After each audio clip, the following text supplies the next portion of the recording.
Special announcement, Vortex Nation. This is a giveaway alert. That's right. This is your opportunity to win one of the turkey rigs we used in the Cartridge Talks episode, choosing the right turkey gauge for you. Here's how you enter. You sign up for the Vortex Nation newsletter. If you've already done that, you're good to go. But you can earn yourself an extra entry if you comment on the Cartridge Talks video, choosing the right turkey gauge for you. It's just that simple. Giveaway runs 4/14 to 5/10 of 2024.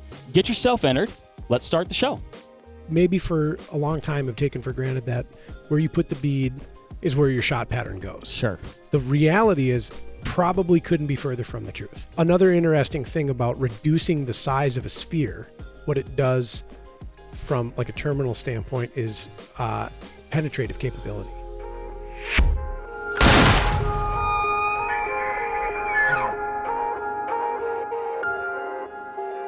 What is up, everybody? Welcome to Cartridge Talks Fully Loaded. This is choosing the right turkey gauge, or perhaps bore, Ryan, for you. I think I say this every time. This was a fun one. Yes. At press time, as we like to say, we're on the cusp of turkey season. Yep. People are getting fired up. We've got a little bit of an early, I don't want to jinx it, got a little bit of an early spring going on. The fact that you would even utter the words. Hopefully I didn't. You know I have an A season tag, and now I feel like I'm going to be sitting in snow. Yeah, cue the snowstorm. Thanks, bud. Boy, right now on my way to work today, group of like 20 hens. Okay, so you've been seeing with them. a strutting top. Dude, I've been seeing this dude for the past week. So there are a couple of, I call them resident rafters. Okay. And I have not seen any. A raft of turkeys. That's what they call it. Rafter. Yeah. Yeah. So I have not seen any of them since December. Maybe even late November. And I'm very concerned because like this is a pretty large group of birds, like mid-20s. And you're used to seeing them in this same spot. So curiously, depending on if it's overcast or sunny, they will pick what side of the field they land in. So I'll describe the piece of ground in particular that I drive by. Large ridge in the middle, and there's like an L-shaped pocket. One side is easterly facing. The other side is shaded. Mm-hmm. On bright sunny days, they fly to the shaded side. On overcast days, they fly to the easterly side. With better than like 50% reliability. So they generally fly into the sun. Not into the sun. It's kind of surprising me. I would think they'd want to be in the sun. I did too. I thought they would be out there kind of like warming up. Yeah. But then I wondered, is this like a sunlight in my eyes situation? Don't want to be blinded? Like a predator awareness sort of situation? I don't know, man. The birds I've been seeing in the morning, they are just wild and free. Full sun. Yeah. They're loving life. Like I said, it's like this Tom found these hens that are still in their winter flock. Yeah. And they're just like still doing winter flock stuff. And he's like, no, dude, I'm into it. I know you've hunted. He is in full strut every time I see him. I know you've hunted that early Nebraska archery season. Oh, that's cool. And you get breaking ice. Yeah. A couple years ago. My buddy Eric, we were hunting that archery season, and we get there. And we had to cross, like, there's, like, kind of some water, and there's, like, a beaver dam that was, like, we all wore rubber boots. That's what you kind of hunted in back in that area.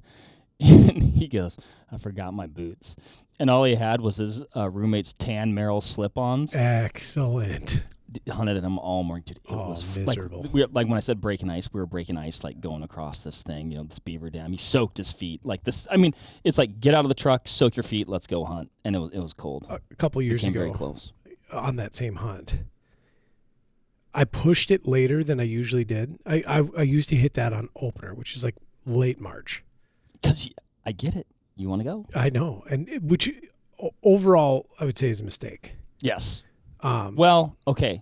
If you're dialed and you've got birds that are reliably doing a consistent thing, that's just I think you can have some really great luck. Some years you could pull a tom from a flock and kill them. Some years they didn't even care that you existed. Yeah. And I did it, I don't know, I think I did it 6 or so consecutive years. And even the variability on their tolerance or interest in decoys was amazing. Like sometimes they wanted no decoys. Sometimes they would only react to a strutting decoy. Sometimes you could only have hen decoys.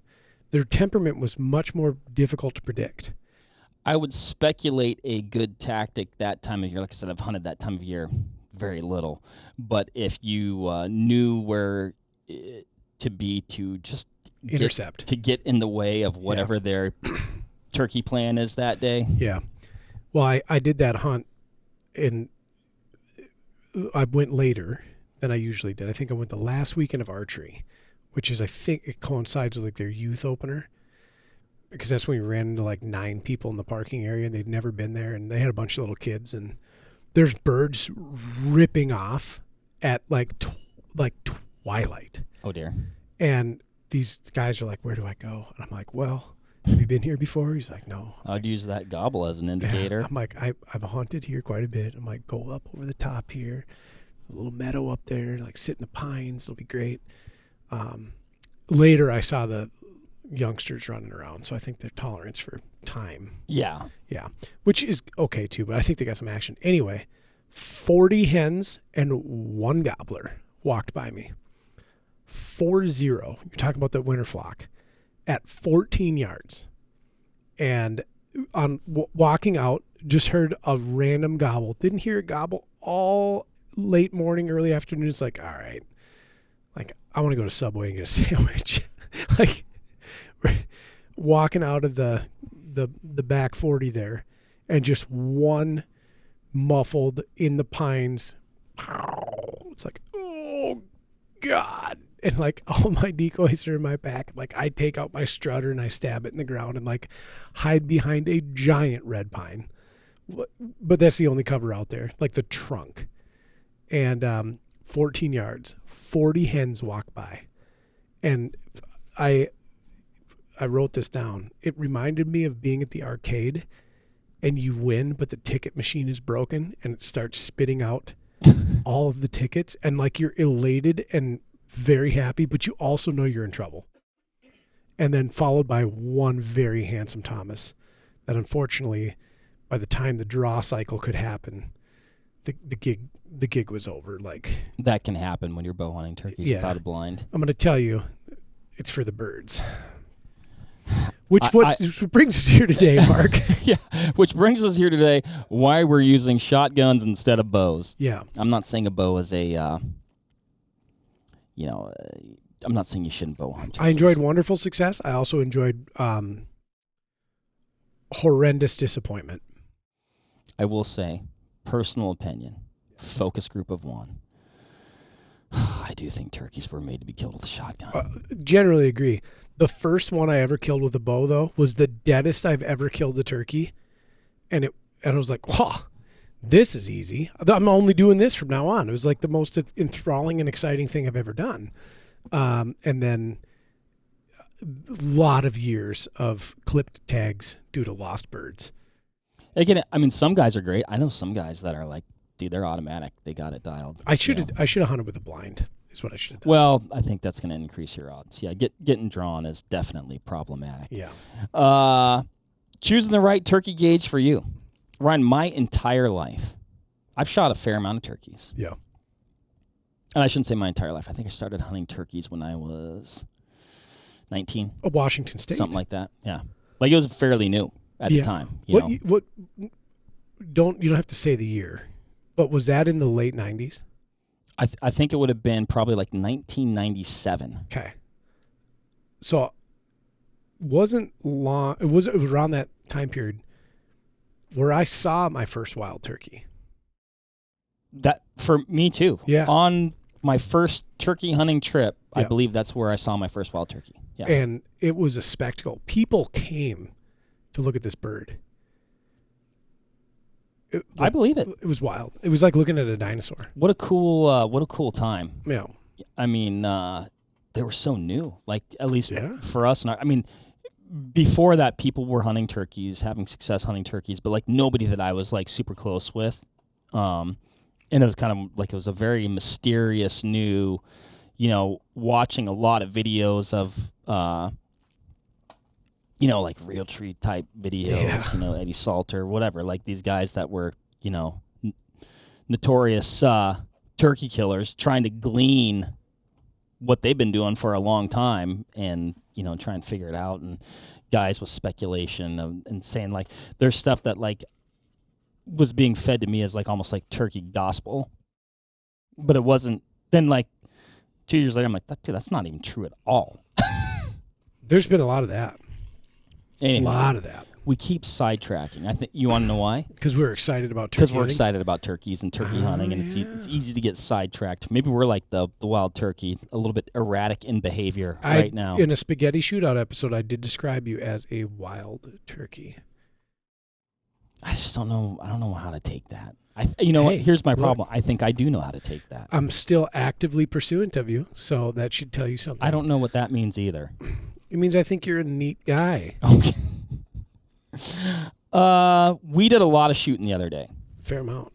If you're watching on YouTube, we've got 4 Mossberg shotguns on the table, 3 pumps and an auto, 410, 28, 20, 12 gauge.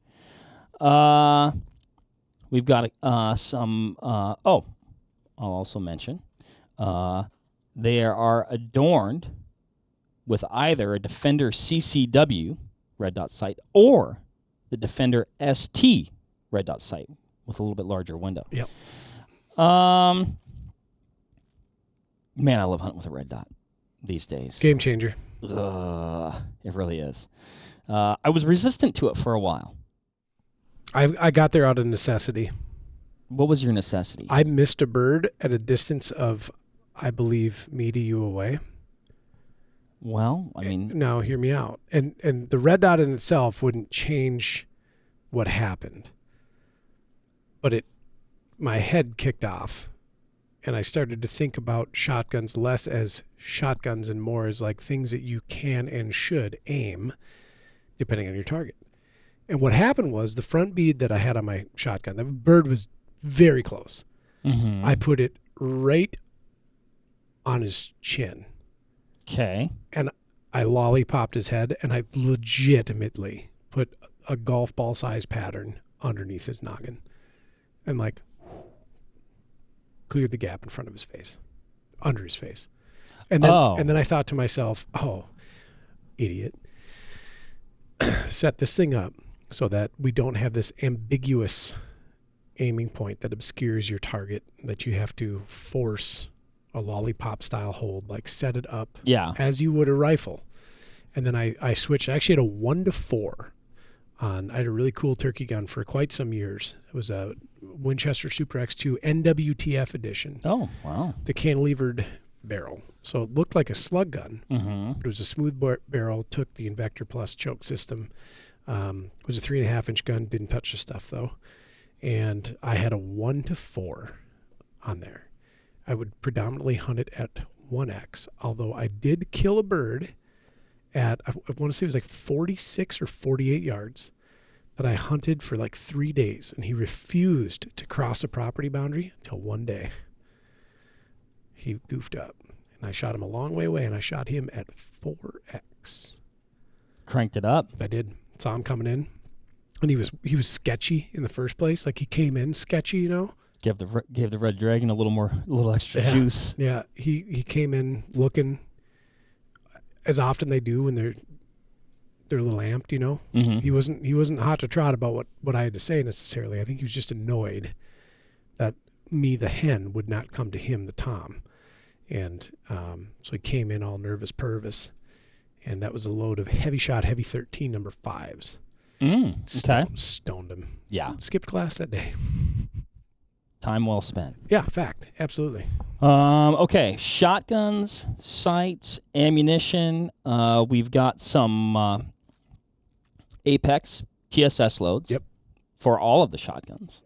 Then we have some Winchester Longbeard XRs for the 12 and the 20. Which you and Eric have a lot of good things to say about for a lead load. Yeah, I've used those a fair amount. He's used them a lot. I think for a high quality lead turkey load, probably one of the more popular ones out there. Yeah. A lot of guys using it. Yeah. Number 6s. Yep. And we'll get into some of the shot sizes of the TSS loadings. The reason why we don't have lead loadings for the 28 and the 410 is within this Longbeard XR lead lineup, they don't make it. Nope, doesn't exist. But there's also a reason for that. It's not like, well, it's just, there's advantages to these TSS loadings when you get into these smaller gauges bores. Yeah. I was very impressed. Hopefully I'm not it's hard for me not to get to the... Yeah, hold your thoughts. Okay. Let's unpack what we did here, Mark. I've always used a 12 gauge. Yeah. Tried and true. You seem, Bigger is better. Gets the job done every time. It does. So why not? Sure. Well, we'll get to that too. But don't spill the beans, Mark. Don't spill the shot. Yeah. What so then what do you have to say? What do you have to say to fill in before I can spill the shot? Yeah. So what Mark and I did is we tested 20 yards and we tested 50 yards. Mm-hmm. So 20 being a pretty typical distance, I would say, that most of us will zap a tom at. Mm-hmm. I remember when I started hunting birds, I followed along with my dad for a number of years before I got to hunt on my own. And he said, you put your decoys at 20 yards. And I just, whatever he said, I just figured was because it was correct. And I remember many, many, many mornings, 1, 2, 3, 4, 5, 6, 7, 8, 9, 20. Just pace off. You look back at the tree, you think you're going to stick your decoy in the ground. And so anything inside of that, gravy. Anything outside of that, within reason, pretty easy to do.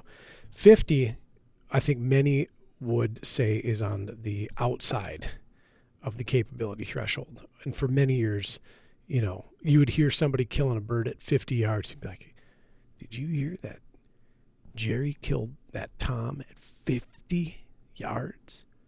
And it's like, holy smokes, with a shotgun. But, they're choked up. So we're reducing, constriction considerably, or increasing constriction considerably when we're shooting turkey loads, generally speaking. And, they're designed to do that. But 20 and 50 yards give us a good example of what those guns will do. And then we put 10-inch circles inside of an NRA official shotgun patterning target, which has a much larger circle. For those of you looking here on the YouTubes, you can see the targets that we were using. And then Mark and I, and actually just mostly Mark and MC Ryan, came up with this very clever overlay on like a plastic, what do you call it, overhead projector paper? I mean, that's essentially what it would be like. Yeah, with a 10-inch circle on it. So take, for example, the 50-yard 12-gauge Longbeard XR target that we have pictured here. You'll notice that the bulk of the shot is not centered in the target. I think I've got one over there. Should I go get it? Yeah, Mark. I'll fill the air. Fill the airwaves. Yeah. So you'll notice that the bulk of the shot is not well centered. And, well, truly that's my fault because I flinched when I pulled the trigger. But we wanted to look at that pattern overall and try to assign, to the best of our ability, without being biased or otherwise, where does the median center of that pattern exist? We would then take our 10-inch circle overlay, put it over the top, count pellet strikes within that. And we figured 10 inches is a pretty acceptable size to count, right? It's going to encompass the majority of the turkey's head, neck, wattle area. We could have used a narrower target, a taller target, whatever. There's no standard for doing this. We just thought that this would be appropriate and intelligent. So we settled on 10 inches. And I think it was well-founded. It worked out really good. So here's that overlay. We'll hold it up here. It's a little bit... it's got some marks on it. It's a little worn after our experiment, but... So we would just lay it over the top if we didn't have the median of the pattern found within the... the 10-inch stick-on circle there, which is like a shoot and see style target. We would just put this overlay on it and then count those pellet strikes, as we had mentioned. I think that worked out really well. So a few things we did, some homework ahead of time. We had gone through the shot shell roster And we came up with like, what's the shot size? What's the total pellet count per charge?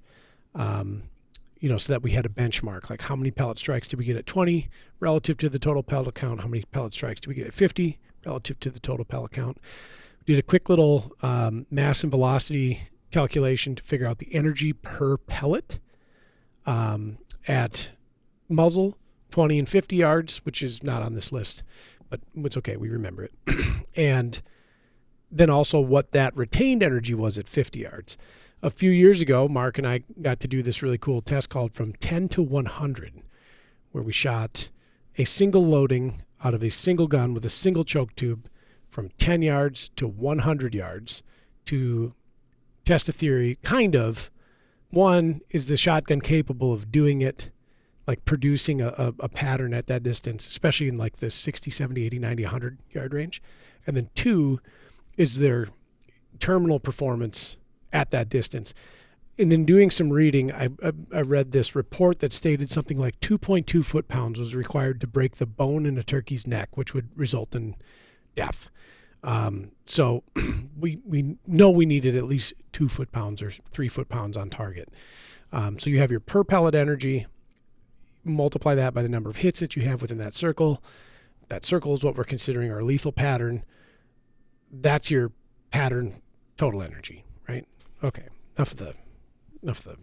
No, I think it's good. It's good to set the stage of kind of what we were working off to come to. I'd say not necessarily. I would say conclusions. Sure. Right.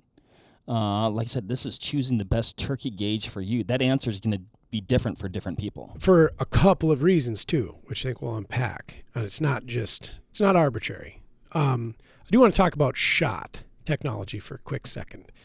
For those folks tuning in that aren't super familiar with tungsten super shot, it's a very interesting product. And you're going to see a large majority of the shot shell manufacturers catering to turkey hunting specifically, incorporating a tungsten loading in their lineup. And this isn't really a fad. I've seen some interesting fads come into turkey shot shell technology and shot shell technology in general, whether it's wad, buffering, pellet shape. Like we've enjoyed some interesting pellet shapes over the past couple decades. Sure. To include cubes, little tiny Saturns, which are actually, this stuff works pretty good. I never did shoot the blind side. That's that square shot. No, I didn't either. Yeah. If you're familiar with heavy shot is not spherical. Heavy shot looks like, kind of looks like bonded molecules. It's the best way I can describe it. Like a clump of pellets or a booger kind of together. Surprisingly flies fantastic, which is an interesting topic. But so tungsten is a shot technology that completely changes the behavior of a subgauge, specifically a subgauge. In Mark had mentioned earlier, we don't have a lead offering in the 28 and the 410 to compare and contrast to the non-toxic offering here because they don't exist. Part of the reason is, one, at the pellet counts that you'd get in, say, a number 6 lead, which is a small lead pellet, and some people might say it's the smallest lead pellet you would put in a turkey load, although I would argue that if you keep your distances reasonable, sure, sure, and you had a good shot charge weight and a good velocity and good shot quality, you could kill a turkey at 20 yards with a 7.5, right? There's no ifs, ands, or buts about that. But when you get into like a number 6 shot size and you try to put in, say, a 1/2 to 3/4 ounce into a 410, and that's pretty gratuitous on the 3/4 ounce perhaps with a 6 pellet size, you end up with so few pellets in that shot charge that you're at a very huge point of diminishing return. Yes, you have a 410, which there are some cool advantages to a 410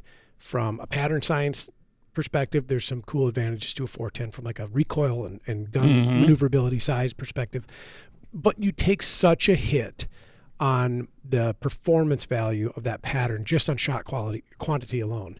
With TSS, very typically you're observing shot sizes that you would otherwise reserve for the trap and skeet range. Exactly. 9.5, 9, 8.5, 8. On the large end, 7s. Right. Yeah, and what's really fascinating about that is not that many years ago, I was like, oh, what kind of disaster are we getting into here? I was so sold on the fact that this was a great way to bolster the marketing sex appeal of the shot charge, because you could list, for example, Apex 3-inch, 2 1/4 ounce number 9s, 814 pellets. Right. You could bolster this perceived appeal of that shot charge because you would have such a ridiculous pellet count. I failed to investigate what that meant from like a terminal performance standpoint. Well, so tungsten super shot specifically, that mass is about 18 grams per cc. Mm-hmm. Lead is about 12 grams per cc. So a tungsten 9 and a lead 6 are about the same per pellet energy out of the gate. So right now you can look at it and be like, well, holy smokes. If I have 814 of them, yes, and I'm launching with the same per pellet energy as I would with a 12 gauge number 6 lead, all I have is advantages, hundreds of advantages more. Yes. Another interesting thing about reducing the size of a sphere, what it does from like a terminal standpoint is penetrative capability. I was going to say, I mean, essentially, we talk about like sectional density. Yeah. Right. Yeah. And, the larger you go in a pellet, the harder it is to push that pellet through things, depending on certain factors. Like I can remember hunting waterfowl with F shot. Do you remember F? Yeah. And you would fire at a goose flying overhead, and we would pass shoot. This is before we figured out how to decoy geese. And you could, God's honest, you could pull the trigger and you could hear, and it was those pellets hitting the birds, mm-hmm. not penetrating the feathers. You're right. And reduce that pellet diameter a little bit, you have the opportunity to increase penetration capabilities. I mean, maybe like a, whatever, highly exaggerated, right? Yeah. But like, oh, am I going to push a needle into my arm easier or a baseball? Yep, correct. Again, like that's a... No, but right thought process. So you're increasing your hit factor, your opportunity to impact your target just on volume alone. So again, Apex, 2 1/4 ounce charge of their number 9s, 814 pellets. The Winchester Longbeard XR, which is a lighter charge, it's 1 ounce and 7/8. So there's a discrepancy there. 422. So there's nearly double the pellet count in the Apex TSS load compared to the lead load in the mm-hmm. 12. And again, shot size discrepancy, shot charge discrepancy, like charge weight discrepancy. Well, but part of that charge weight, I mean, okay, you've got lead, it's less dense. You've got a larger pellet size. Yep. I'm doing math. You're able to physically fit less of them in there. You're going to have a lower charge weight. Mm-hmm. What are you doing? I'm doing math. Not to say, like we're talking about, pros, cons, advantages here. Not to say that a 12 gauge with a load of number 6 lead is ineffective, because many a bird has fallen to dead. that, including birds that I've killed myself. So there's over 100 pellets per ounce advantage to the Apex if we kept weights equal, which is just significant. Yeah. I mean, I remember even, back in the day of only lead offerings. When I first started turkey hunting, it was like you're going to use lead 5s. Yep. Yep.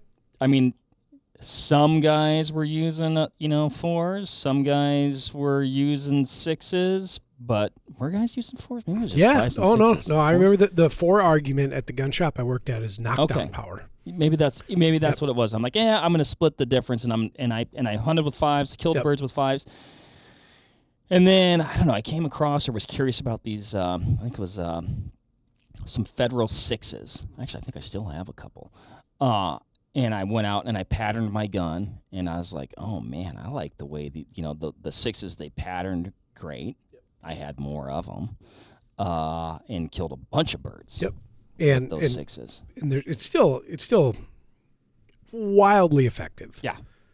So I don't want this to be a podcast where we somehow dismiss lead shot. Yeah, like, you can only use, because there's a serious barrier to entry to tungsten, and it's cost. I was going to say, there's a cost differential there. Yeah. Big time. Like major. Like significant. Yeah, you're looking at almost $10 a shell. And that is not something to skip over. I bought 40 rounds of tungsten last year for 12 and 20 gauge, and it hurt. It hurt. That's when you're like, I have to kill some turkeys. Well, so you know what though, with optics especially. And here's a great segue. Why optics on a shotgun? If you spend enough time around shotguns, you're going to learn that you maybe for a long time have taken for granted that where you put the bead is where your shot pattern goes. Sure. The reality is probably couldn't be further from the truth. Mm-hmm. My previous life, I did a lot of shotgun work. So I worked for a company that we did shotgun-related things, competitively used shotguns, shooting slugs, buckshot, and birdshot. Slugs to distances up to like 150 yards. Scored buckshot, so we're shooting, scoring zones on targets with buckshot. We had to understand point of impact and pattern technology and pattern behavior fairly intimately if you were going to be successful. And so I got a lot of exposure to a lot of different shotguns. I was also a competitive trap, skeet, and sporting clay shooter, as an aside. And you'll often find that your shotgun does not point where you point it, or rather it doesn't print where you point it. Sure. More often than not. And so with the red dot, we saw that a little bit even with our, testing and sighting these things. Absolutely. Yeah. With the addition of an optic of any kind, red dot or low powered variable or non-magnified optic, whatever, you can go out there and really quite refine the point of aim and point of impact using inexpensive trap loads. And like, here's the pro tip of the day. If you mount a red dot on your shotgun, get it zeroed using an inexpensive trap load. The $6 a box trap loads. What distance do you like to do that at? To me, it's somewhat arbitrary. 20 to 25, 30 yards. That's kind of what I was thinking. Yeah. Back home, everything was 25 yards because I had a short bay at 25 yards. Okay. Yeah. I had no qualms with it. But you can get 99% of the work done using a very inexpensive low recoil load. You put in a full house, you validate. And often you won't have to make significant correction. You may, because it's likely your pattern density is going to be better. Your pattern's going to be tighter when you're using optimized choke, optimized load. And you could say like, oh, okay, there's a subtle discrepancy here. I want to correct a few MOA here, a few MOA there. But you don't burn up $100 doing it. Correct. And so like last year, I set up 2 guns, new guns, 2 new optics, 2 new loads, 2 new chokes. And I fired 3 20-gauge shells, and I fired 2 12-gauge shells. So I bought 40, 20 of each. I fired 3 and 2. I was unsuccessful in killing a turkey last year, so it didn't matter. Still have all that ammo. There you go. You saved money. Correct. I did. Kind of. Yeah. No. And so, when you are working with these, do that. Yes, they're more expensive if you are going to shoot TSS. They certainly have recoil. Do the bulk of your work with the trap load, and then just kind of do a refinement check with the more expensive turkey load. I killed 2 birds with TSS last year. Yep. One was probably 15 yards, maybe 20, kind of like that 15, 20, I can't recall. The other, 44. Yep. Both worked very handily. Yep. No question marks. Yep. I did the mentorship hunt last year with Charlotte, and she killed a bird at, I'm going to guess, 11 yards. And she was using a 410 with tungsten. The bird didn't move. I've been very fortunate. I've gotten to watch a lot of turkeys eat it. That thing, it looked like its head was on a retracting cable and snapped into the ground. And it didn't flop.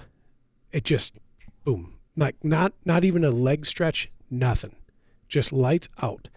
Something I've never observed before was blood spray. Oh my gosh. From an impact on a shot. And I've shot turkeys like sub 10 yards.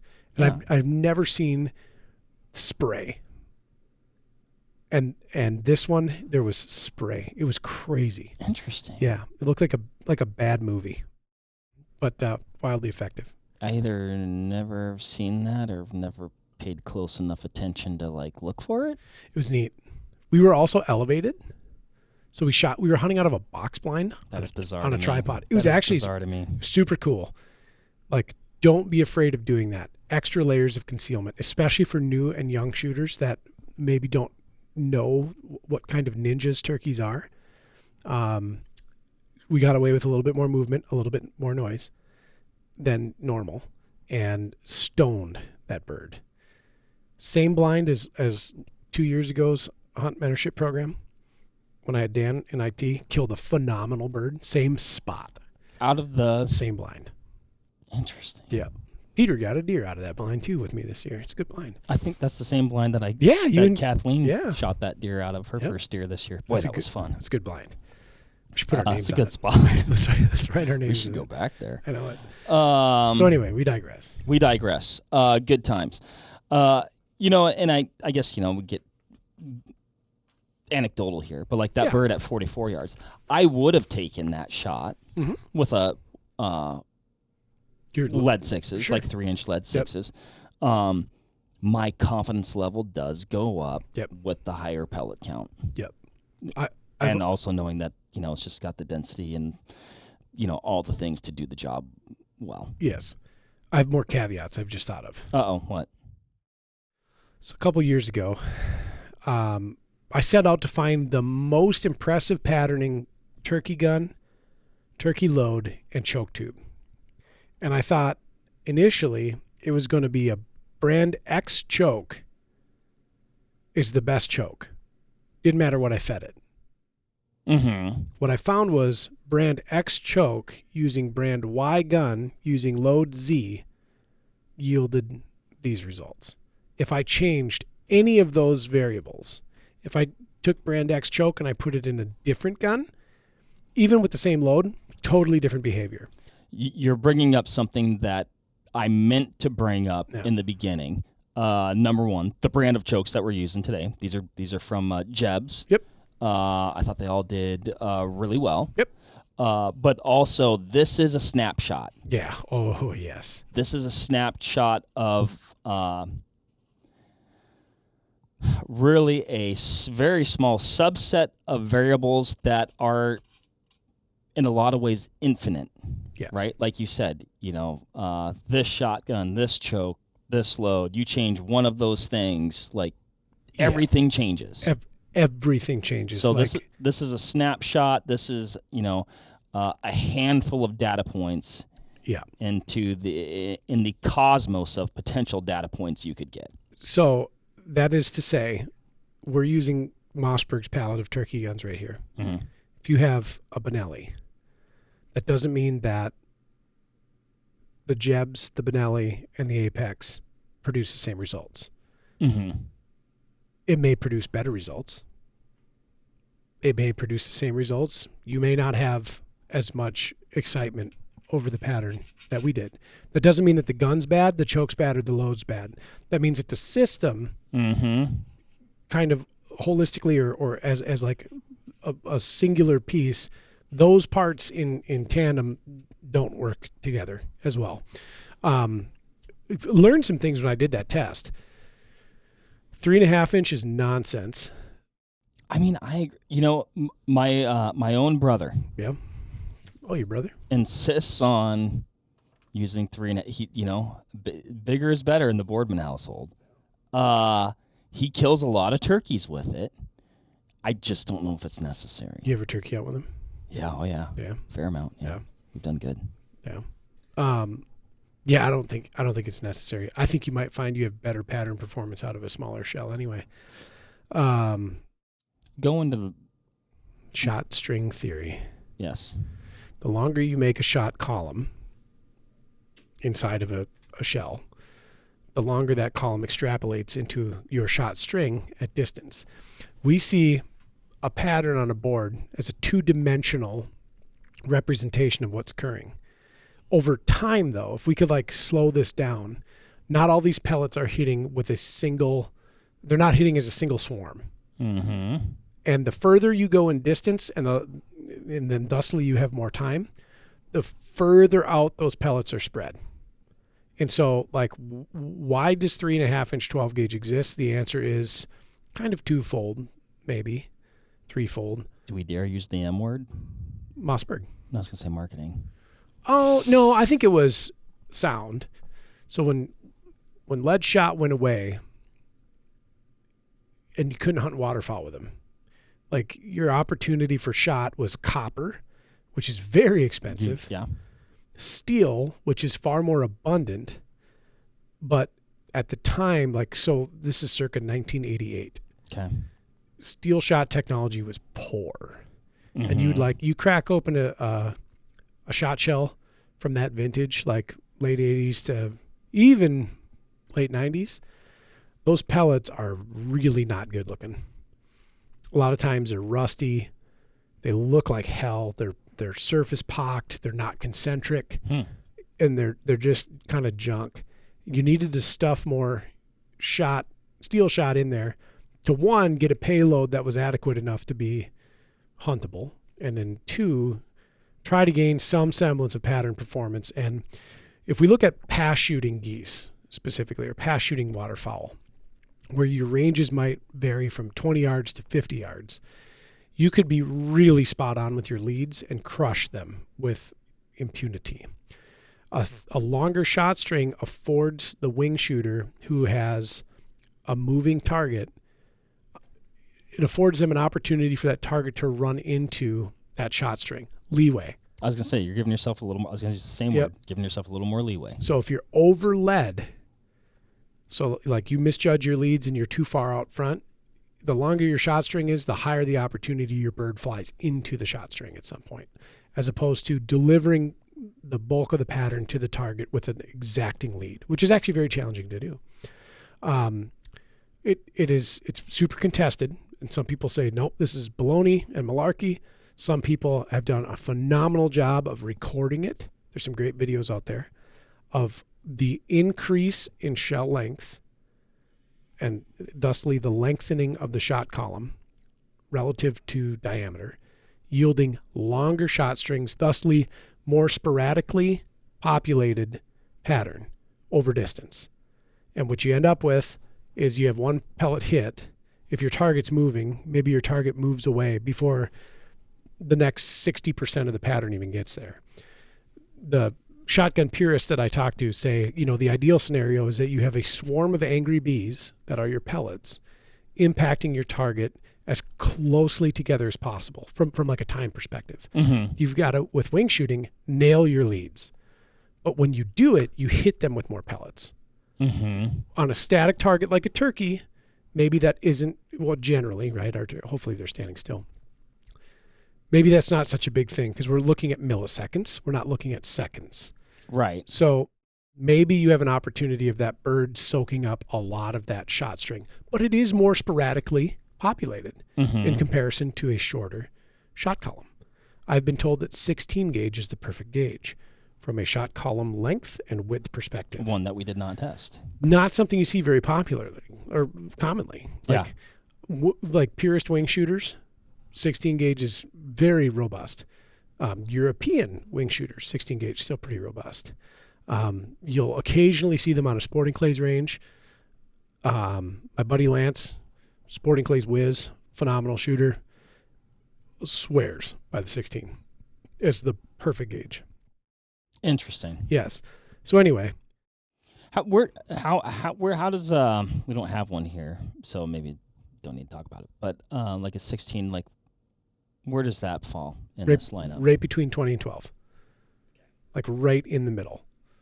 of those two gauges. So you're getting payloads closer to a 12, handling characteristics closer to a 20. Yes. Well, that does sound delightful. Very sweet gauge. The Sweet 16. So you maybe that's another podcast. Let's do a podcast on the old Sweet 16. Sure. In over-unders and side-by-sides especially, generally your guns are framed like 20 gauges, kill like 12s. Handle like a 20 gauge, roll like a 12. But like, we're saying that like, oh, then it's going to perform like a 12. But then in some of our testing, I don't know, like I feel like some of these sub gauges performed extremely well. In fact, yes. Which in a couple cases begs the question. Oh, not yet, Mark. God dang it. Other things I learned in that test that I did, you will spend all your money on choke tubes and shot.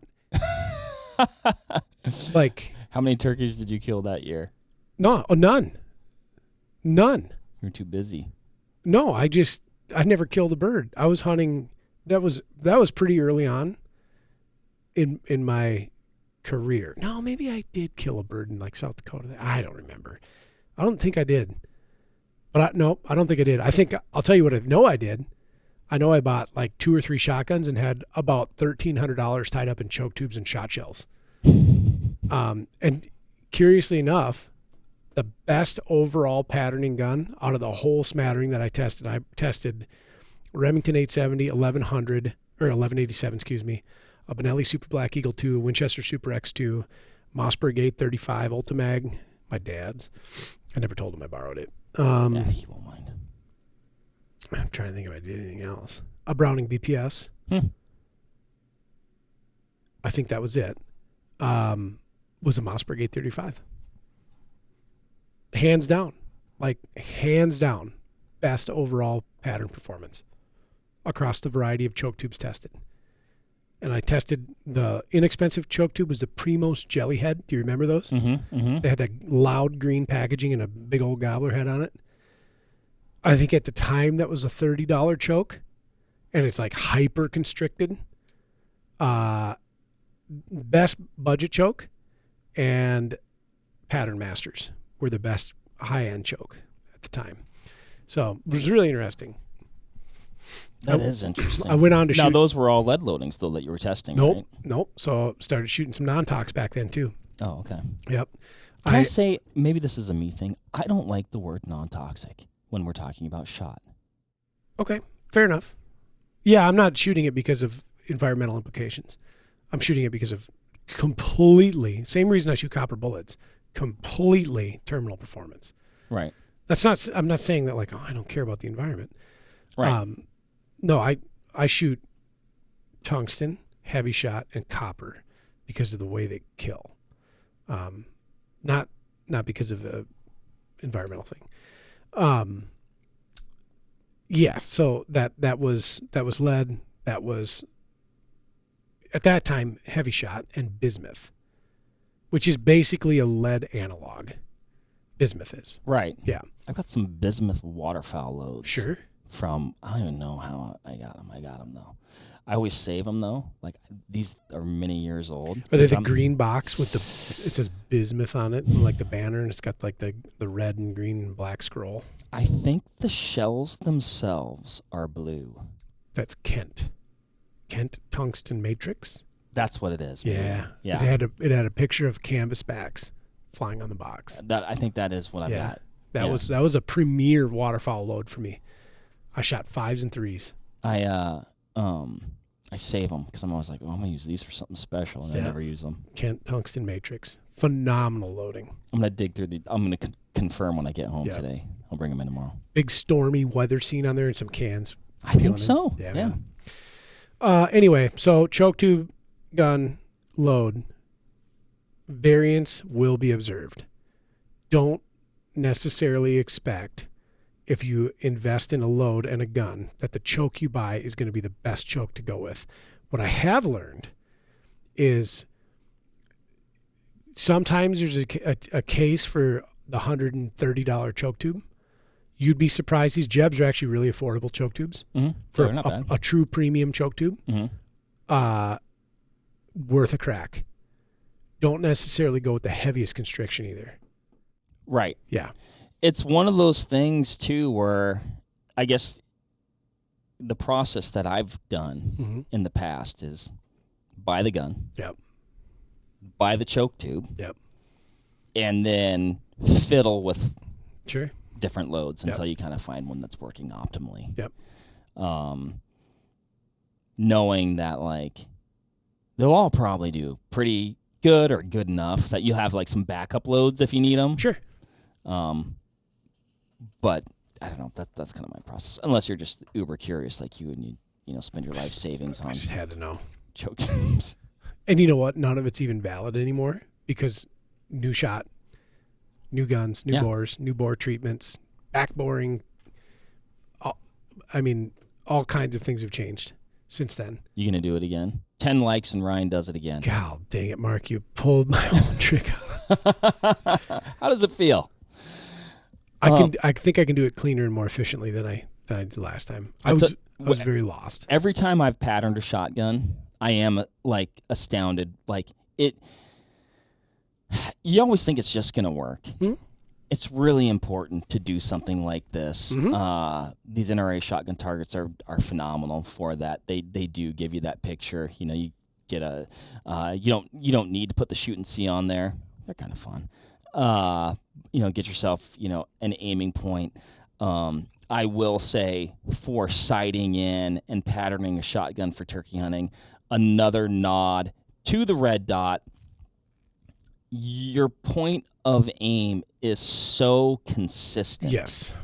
And so repeatable. No ambiguity like the bead. You can really, when you get that data, you can bank on it being pretty darn concrete. Mm-hmm.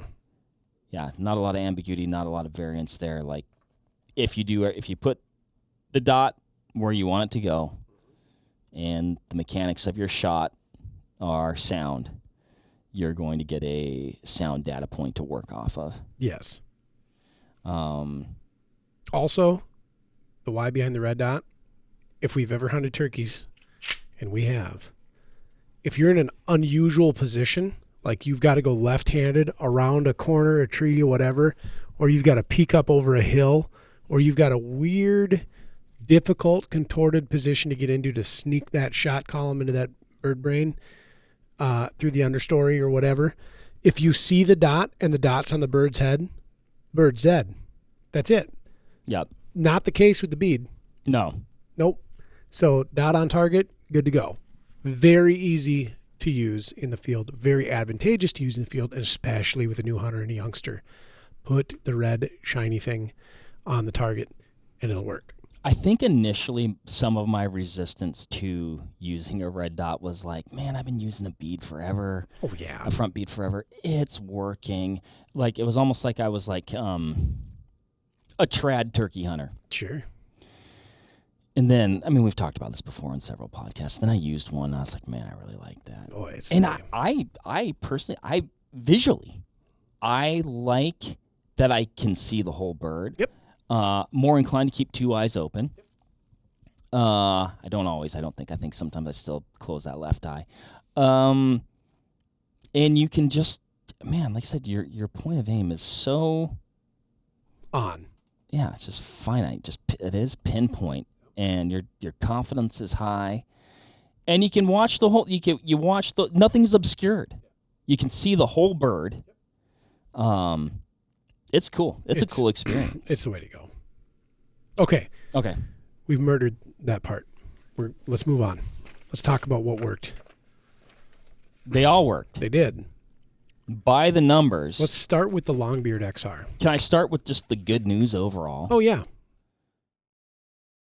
All of these combinations, in my opinion, would have been lethal on a well-executed shot on a turkey at 50 yards. Yes. I'm going to rattle these off. Okay. Winchester Longbeard XR, 12 gauge. 1 7/8 ounce payload of number 6s. It's 422 pellets at the muzzle, if you will. 20-yard, 10-inch circle, 374 strikes. That is a smoked turkey. Ouch. Very dead turkey. That is a high percentage of launched pellets onto that 10-inch circle. If you do the numbers on that, like from a pattern energy perspective, it's right up there with some Magnum pistol calibers. Move out to 50 yards. We're going to, and we actually have this one pictured if you're looking. Couple things. You've got pattern dispersal. This is to be expected. In a 10-yard circle, or 10-inch circle, we had 93 strikes. Still damn adequate, right? Mm-hmm. Right. Moving to 20 gauge. So that's a 3-inch load again, 1.25 ounces. So we're pulling a fair amount of weight off of that. Your pellet count is dramatically reduced in the 20 gauge lead 6s. You have 281 pellets. Where are you going? I'm picking up another target to demonstrate something. Okay. Specifically talked about not doing this. I know. 20-yard pattern performance of the 20 gauge of 281 pellets launched, 245 impacted. That is, again, an astounding hit ratio relative to number of pellets launched. Move out to that 50-yard target, 53 pellets. So you are flirting with marginality, I think, at that point. I don't know that I'd personally, unless I investigated some more chokes that could possibly change my pattern dynamic at that distance. I don't know how much better you can get out of that, like at 280, at 20 yards. Of 281 pellets in the charge, 245 hit. At 50 yards, 53 hit at 10-inch circle. Like, we've spread out. We're about out of gas. So yeah. I think for me personally, I'm putting the 20-yard cap at 50 or 20 gauge cap at 50 yards. That's kind of where I was at. Would I still take that shot? Yes, but that's also there's going to be some thought put into it. There's going to be some thought put into it, and that's my cutoff. So what I was going to show, Ryan, yeah. and I'm going to respect your wishes and not switch out targets. Well, that's fine. One thing that I felt I saw to a degree, I think we did our sighting in at 20 yards, right? Yeah. And so at 20 yards, you're like, oh yeah, that's good, looks great. But then when you do go, I feel like at 50 yards, some things reveal themselves. Oh yeah. With the way that gun patterns that they might not at 20. So that was going to be my. If you are going to go through the process of patting your shotgun, don't just do it at the 20-yard. Correct. Yep. Great point. You do have to treat this like you would like a cartridge rifle, right? So, yes, your pattern moves out and up and down as it spreads, mm-hmm. but it's also you have point error from the beginning. Mm-hmm. So if you're pointed a degree that way, that degree at 20 yards is not as visible as it is at 50 yards, right? So significant. A degree's a lot, by the way. A degree would be cataclysmic. A degree's about 60 minutes of angle. Oh, so yeah. 50 yards, it'd be like 30 inches. So maybe a degree was a bit extreme. But Mark makes a great point. Check them at the distances, right? And 20 and 50, 25 and 50, 20 and 40, whatever. Just to kind of give yourself a heads up on one, is your point error refined? Have you taken it out of the equation? Is that gun truly zeroed? And that's yeah. You might be like, oh, I'm good to go, or you might be like, yeah, I'm going to make a little tweak here. That's sound logic. Okay. Let's move to the Apex version. So same gun, same choke, just an ammunition change. 12 gauge, 3-inch. This is the Apex Turkey Tungsten Super Shot. We reduce from a size 6 pellet to a size 9 pellet. We go from 422 pellets in the charge in the lead to 814 in the Tungsten Super Shot. 20-yard strikes in a 10-inch circle, 752. It was easier for us to count the strikes not in the 10-inch circle. Correct. I mean, it's like, it sounds absurd. Yeah. When you start looking at total pattern energy in that particular payload, 2.25 ounce number 9s of tungsten, we're into Magnum centerfire rifle performance, or, well, large centerfire rifle performance from total pattern energy. Yeah. Thousands of foot-pounds. Big time. So 752 pellets at 20 yards. Move out to 50, we have 243 strikes at 50. This is not that far away from how many, it's 2 pellets off of what the 20 gauge was doing at 20 in the lead load. Right. And so you could look at that as like, yes, a 12 gauge tungsten super shot number 9 load is the answer. Is performing as good as a 20 gauge number 6 load at 20 yards. So tungsten 9s out of a 12 at 50. Analog 20 gauge 20 yards lead. That's pretty bananas. The 20 gauge counterpart in the tungsten super shot, here again, number 9 shot, 1 5/8 charge weight, which is typical for like a heavy 12 gauge load for like honkers, waterfowl, and like a very heavy upland load, which is crazy to think about in a 20 gauge. 590 pellets launch count, 545 on the 20 yard target, 180 on the 50 yard target. So it is really phenomenal to think about how many strikes you're getting at 50 yards. 180 pellets in a 10-inch circle at 50 yards. Phenomenal. 28 gauge, 1 3/8. Again, 1 3/8 would be like a heavy 20 gauge load or a light to moderate 12 gauge field load. So like that's a lot of mass inside of a 28 gauge. 610 pellets. You'll notice a higher pellet count on the 28 gauge than on the 20 gauge, despite the discrepancy in charge weight. Mm-hmm. In the 28 gauge, the folks at Apex stepped down to a 9.5 shot, which is not a huge change, but when we're talking about stacking a bunch of spheres into a cylinder, it adds up. You can stuff a lot of pellets in there. So 610 pellets. That's to me like the 9s and 9.5s. Until you use them. Somewhat of a mental hurdle to get over. For me, absolutely a hurdle. The first TSS load that I used was they were actually 6s. So they were just like, because I was like, well, that's what I shot, and these are gonna, it's same but better, right? Then I went to 7s. Then I think I went to like a mix of 6 and 7s, and then it's like, oh, like what you can get away with is really astonishing. I had a great chat with Hal at Tungsten Super Shot. Mm-hmm. And we got talking about gauges, and we got talking about shot sizes. He goes, don't shoot anything bigger than a 7 at a turkey. And he goes, really? Stick to 8 to 9.5. And did he provide reasoning? He says, wasteful. Okay. Yeah. He's like, you're wasting money, and you're wasting, because I was going to handle the stuff. I still may. He's like, you're wasting money. And you're going to observe better performance overall in the smaller shot sizes. I've got good friends of mine now, obsessive waterfowlers, honkers, and big ducks, like big water ducks, ocean ducks. They're killing Canada geese with TSS 6s. Stoning them. Yes.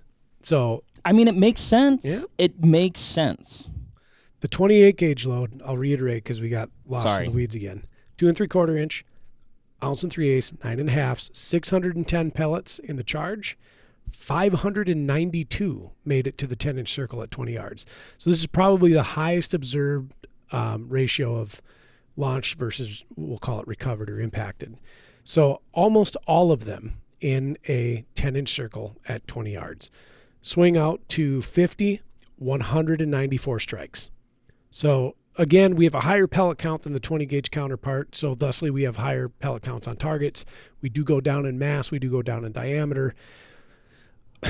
If you run the numbers and you look at like a per pellet energy out of the 28 gauge and the 20 gauge, they at 50 yards, it's like 1.1 foot-pounds and 1.3 foot-pounds, 1.3 favoring the larger diameter. Mm-hmm, mm-hmm. And that compounds when you have 194 strikes or 180 strikes. Like, it's not insignificant, but we're getting very close to 200 foot-pounds of target on or energy on target at that distance, assuming all of those hit that target.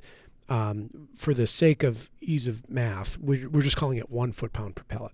Sure. So we're there. Really, that was a sweet one. The 410, which I am a skeptic of for no good reason other than I think the 410 turkey gun, I know it's killed a lot of birds. I watched a bird get killed with it. Eric's killed birds with it. Eric's wife's killed bird with it. I don't think you've killed one with the 410. No, I haven't. Have you hunted one yet? No. Okay. I know. No, I haven't got a 12 gauge. Okay. I know that the 410s work.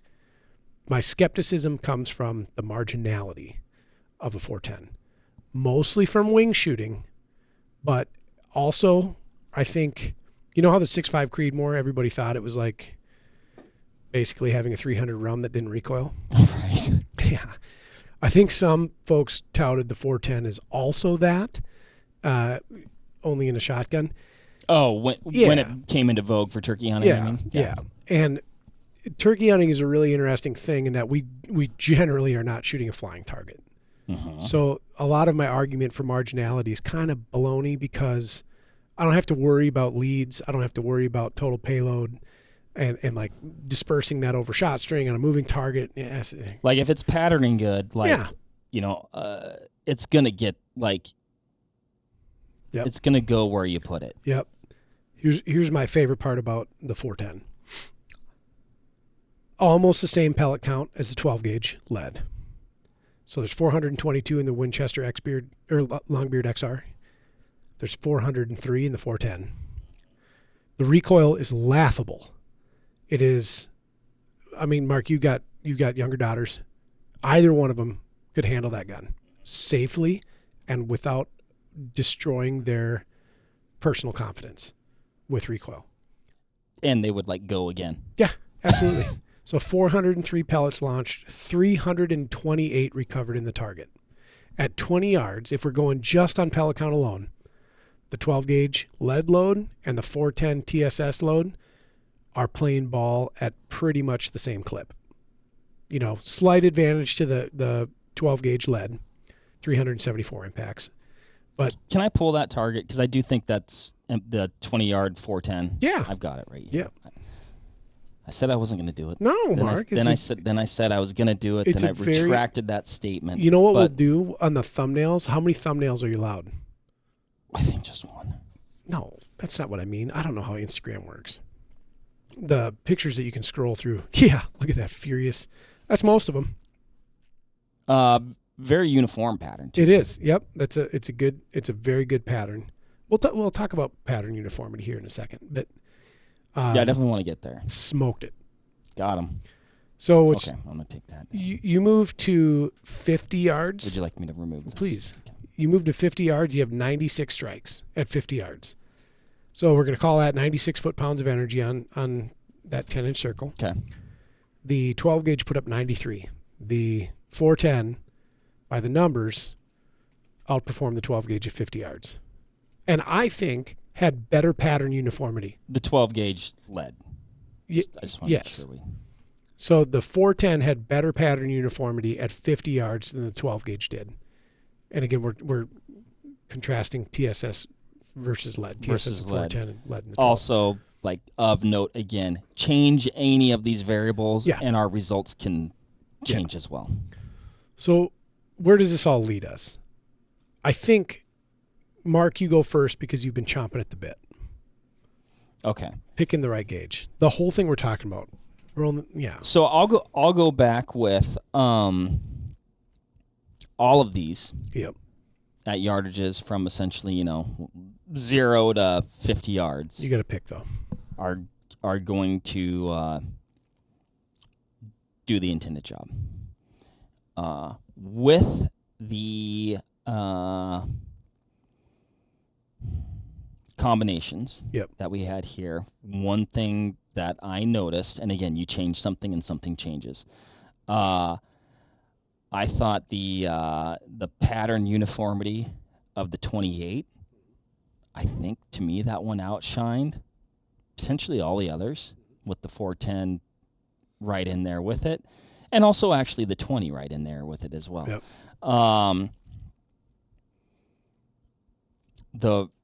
When you look at just at the distances that I generally shoot turkeys, which is 20, 25. 20, 25, And 50 and in. I think I've killed one bird that was like 54 or something Sure. like that. Ended up having to crunch one at a distance that was a follow-up shot for a buddy one time. Some outlier Yeah. scenarios. After our testing, I'm like, I don't have a reason why I need to. Do I shoot I shoot a 12 gauge auto, Sure. which felt recoil is less than one of these pumps here Oh, I still challenge you to put that 2 1/4 ounce load in there. into my auto Yeah. There's kind of not a need necessarily to subject yourself. Like if you're like, oh man, I want to carry a, like we'll say this 410, man, this is like lightweight broomstick, low recoil, fun gun. I'm gonna shoot birds 50 and in. I've got a red dot, so I know I'm being really precise. Yep. I wouldn't tell a person not to. Yeah. Did you pick? No, I haven't picked. You got to pick right now. As a lifelong 12 gauge shooter and advocate, post our testing, if I was inclined to get a new turkey gun, even though I think the 28 did a little bit better than the 20, it's a little bit more obscure in a way or whatever. Yeah. So, all variables considered, I would get the 20. Nah, my man. That is the correct answer, Mark. There is no reason for a 12 gauge anymore. But now you got me on this 16 though. Oh, there's no reason for a 12 gauge. That's insanity. I challenge it. Shot shell technology. What if I want to shoot lead? I mean, you could. 50 and in. Your lead is 53 strikes. You could play with some choke tubes. You could optimize that further. Okay. I would wager a guess and says a 2024 premium lead turkey load is better than the 1997 premier turkey load in lead and 12 gauge. 20 gauge modern lead load is better than 1997 12 gauge premium lead load. Sure. Mm-hmm. So I think that argument dates itself. It's kind of out. I'm with you. And what I'm going to say to substantiate my bold claim, there's no need for a 12 anymore. There's no need to subjugate yourself to the recoil. There's no need to run the higher cost ladder of ammunition. The shotgun shell technology, the shotgun technology, the choke tube technology has advanced so much that you're getting, I think, equal performance out of a lighter, easier to handle, easier to shoot shotgun. And 12 gauge is slowly sliding away, which is exactly what happened to 10 gauge, which is exactly what happened to 8 bore. We got better shotguns, better shot shells, better shot, better chokes, and we pushed out 10 gauge. And we pushed out 8 gauge. I see that. You're never. No. I stand by this statement. You're never pushing out the 12. I agree, but there's no reason if you're shopping for a new one.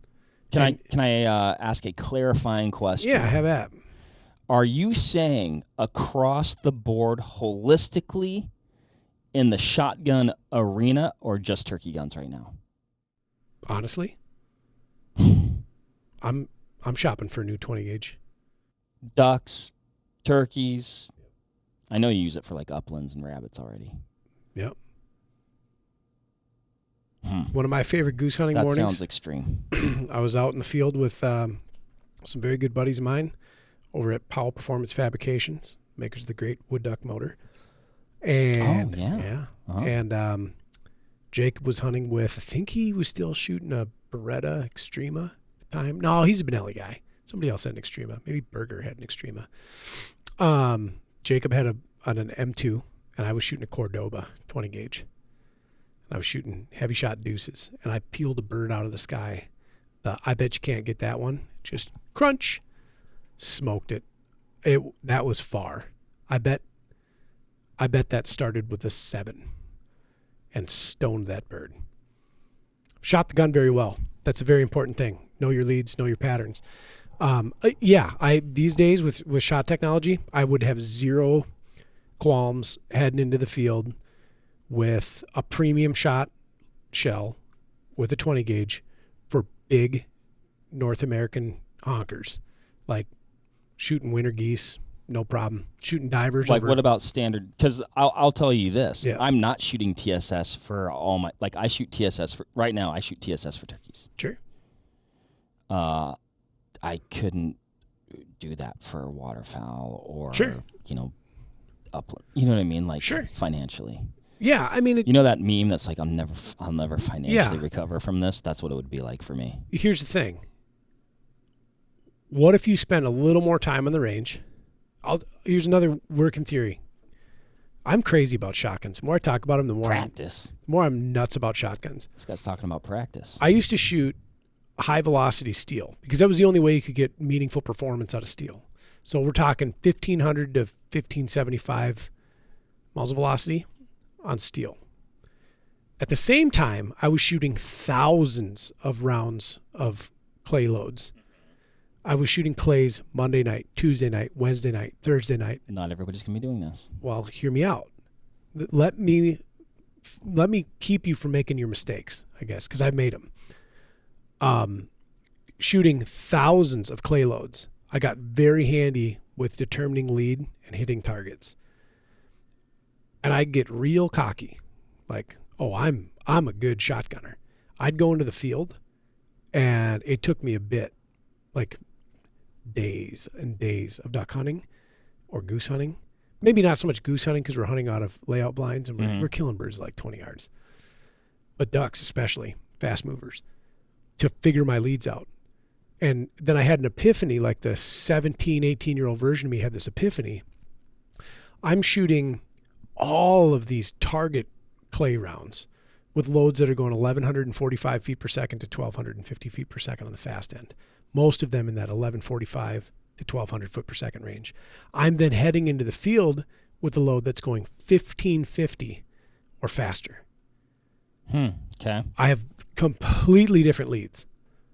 And I'm missing birds at a higher rate, burning up steel shot, just racking the dollar signs up, ching, ching, ching, ching, ching, every time I pull the trigger, not killing birds.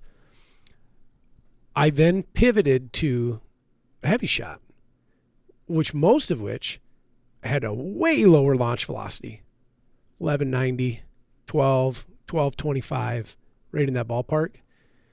I just started sinking birds left and right. I'm not saying I'm one for one, but I'm saying that, like, if I had a double come through, mallards screaming through, or whatever duck, there's a good chance they were both dead in one magazine, and I might have a spare. Yeah. Because they better match my leads. So, if you went out and you invested some time on the clays range and you figured out your leads and you then matched with a shell, albeit very premium cost, over time, you probably end up getting closer to neutral buoyancy than you'd think. Number of rounds fired versus number of birds killed. There's just no cripples with the stuff either. Like, there is that. So your follow-ups, you are pummeling birds when you hit them.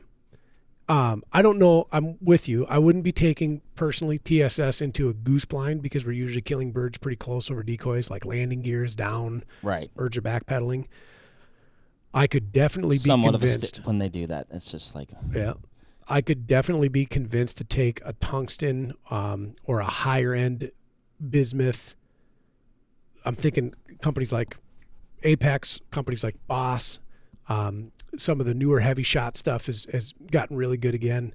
Like, hands down, if I'm pairing that with my 20 gauge, I have no qualms. The thing I'm most worried about with 20 gauge is because they're lighter, they're faster, and you got to be a little bit more cognizant of your swings. Sure. Yep. So like my target guns, 30, 32 inch guns, extended choke tubes, they weight a lot. Sure. Slow movers, very fluid movers. I go out with my lightweight 20s or 28s, start hunting and shooting with those. I got to work harder. They kind of whip around a little bit. But yeah, so I'm not saying that 12 gauge is a bunk gauge. That's not the case. It's been killing ducks since. Well, it sounded like that's what you were saying. Hey, I love 12 gauge so much. I had a high school art class project that I had to make a T-shirt. It was like a graphic design thing. Mm-hmm. My T-shirt had a picture of a paper-holed 12 gauge. It said 12 gauge, sending ducks back to hell since 1867. That's a great T-shirt. I didn't. She gave me an F or a D. She didn't like the profanity. But these days, modern loads, modern guns, modern chokes, a 20 gauge is an extraordinarily viable gauge. It's lighter. It recoils less. You can get a lot of mileage out of one. For a turkey gun, dedicated turkey gun, I have many 12 gauges. I have multiple 20 gauges, 20 gauge all the way. Like, no question. I'm shopping a new one. That's your the balance point. Yep. That's the balance you've struck. Yep. And for reasons like you said about the 28, it's proprietary enough that it's almost a single-use gun. Mm-hmm. And you could go kill upland with it. You wouldn't necessarily hunt upland with a pistol grip shotgun. That might be a little bit uncomfortable. But no. It's certainly a viable gauge, but a bit proprietary, a bit boutique at this time. And a 410, you're like, that's a dedicated gun. You know, that's a dedicated gun. That's it. I'm 20. Well, I'm 20. The 410 though, like that's been, that'd be a great grouse gun. Nice truck gun for grouse. Sure. You're out big game hunting and you're like, oh, let's procure a little dinner. How many grouse do you shoot this year? 1. I showed you a picture. I know. I'm very jealous of it too. It's giant blue grouse. It was large. It looked like a hen turkey. It's pretty big. Yeah, that was fun. Yeah. Yeah, one of one. That was with I think that was 12 gauge. Because it makes sense. Might have been a 20. I can't remember. Ubiquitous utility gauge, man. I would have to look. There's a lot. I think it was a 12. Yeah. I think for me, the best turkey gauge for me is these days a 20. That was on a hunt. Yeah. I'm just going to name drop. Tony, who I consider a good friend of mine, but just hunting with Remy Warren. Oh, Remy Warren. And yeah, we got the opportunity at that bird, and which he's just ready for anything all the time, by the way. And he's like, "Oh, that's a big one." That was a large grouse. It is because I was like, "Oh, that's a big one," How'd that eat? I'm not around blue grouse that often anymore. Yeah. You know what I mean? How did it eat? Good. I've never eaten one. Yeah, they're great. So yeah, that was fun. But anyway, going back to 410, dude, I think that's a great rabbit gun or turkey gun in this case, grouse gun. Like, there's no reason not to. You're limiting yourself. Yeah. But I'm just saying it's not. I think again, 12 gauge obsolete, extreme, single use gun extreme. Not obsolete. Well, that's what it sounded like you were saying. Well, 1867. We should make that shirt. I'm in. We'll get the design team here to work on it. Yes. We'll say, hey, we got a project. And then they'll be like... Limited edition. There are 2. We'll make millions. Cool, man. Do we have anything else? No, this was fun. This was fun. Can't say enough about the guns. Like, they're purpose-built. For many years, Mossberg has always been looked at as a budget brand, which they intentionally are. They are a super affordable gun. The gun is pocket cut to accept a Defender CCW. I'm glad you brought that. I was just about to add that because or most of them were, other than outside of the 28 auto. Yeah. But it's got a pocket cut to accept that Defender. It sits so low. It's like if we look at co-witnessing conventionally, it looks like you could co-witness with a front bead sight. Beautiful layout. Looks like. I mean, you. Yeah, kind of some debatableness there, but threaded for choke tubes. A lot of the 410s that are out there aren't threaded for choke tubes, and some people will debate the merit of a choke tube change in a 410. Like most choke tubes in a 410 are usually a full anyway. Sure. Or like an improved modified to full. And we've tested them, some of the non-amendable choke models, and they shoot very well. But having the ability to tune that pattern with a choke tube is a very real thing for 10 bore aside or not. So big value add in the gun. Everybody's crazy about this retro camo pattern. By golly, it works. And they're just laid out very intelligently, spectacularly affordably. I cannot say enough about them. I'd say like the price performance ratio, like very strong. Yes. In the 12 gauge specifically, 10 gauge bore. Best pattern performance I've ever seen out of any 12 gauge I've ever played with to date. Marry it with the perfect choke tube, the perfect load, nothing is better. It's awesome. Yes. So you're back on the 12. No, the 835. That's not what I said. You're twisting my words. The 835 is a pretty remarkable gun. My dad's had one forever. My dad's a large man, like physical stature. And when I was cognizant enough at the age of about 7 to understand that he had a 3.5 inch 12 gauge, it fit because he's like Paul Bunyan. And it was a Mossberg 835. Still has it. I should steal that from him. You should. He doesn't use it. Yes. I should get that thing. Yeah. All right. 20 Well, that'll wrap it up. We've shot this topic to death. Yeah. We've gone longer than we normally do. I think part of that is our excitement for this topic. Everybody loves hunting turkeys. Yeah. They are a fun critter to chase. Yes. Boy, let's ask the folks out there, Ryan. Yeah. What are their thoughts on this? What is the best turkey gauge for you right now? Have we changed your mind at all? 24 gauge. Are you considering something different? Have you recently started to use something different?